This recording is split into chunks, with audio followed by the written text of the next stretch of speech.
Nairobi.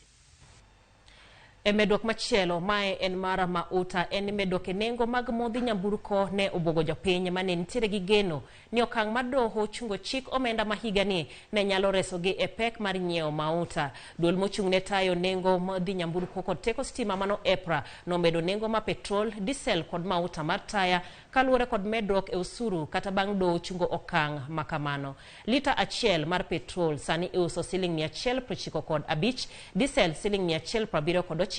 ka mauta mar taya iuso Sh173 e lita ka lita chakore kawuono. Pod kikiti to waneno kaka nyokwere nyoro no to pod waneno kaka wan joma tigu fuel pod ni ani akacha kaka nyokwer no to pod gimosetumi onge fuel pod ni ani akacha keje sani no se akake mauta wanyeo lita 195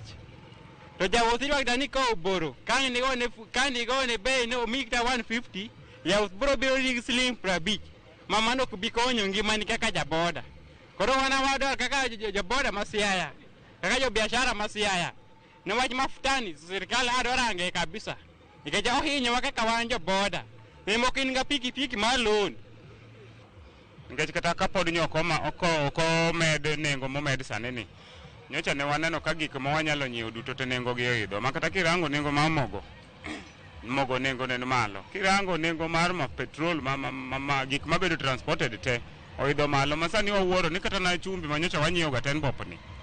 hasla koro sani nyiewo chumbi 20 shillings chumbi matin kabisa wan wadak matek kata na sani kidhi penjo nengo mag oidho duka kacha goris mana almost 100 shillings to mana nikech fuel. Kuom nyinga iluonga ni Kelvin Otieno Mall awok ajasiaya tawok gweng' mar Kadenge Ratuoro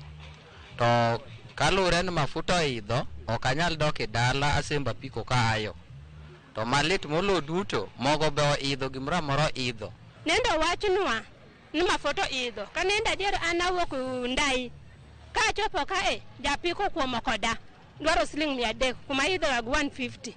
kawuna nendo oya bungano ungisano an kok tek to sima pod omako nyaka miya 150 ma dir kaka sirikal dhi kodwa ni ok odhi kodwa maber. Mano kanyiro pach moko kuom jopiny kaluwore koda nengo ma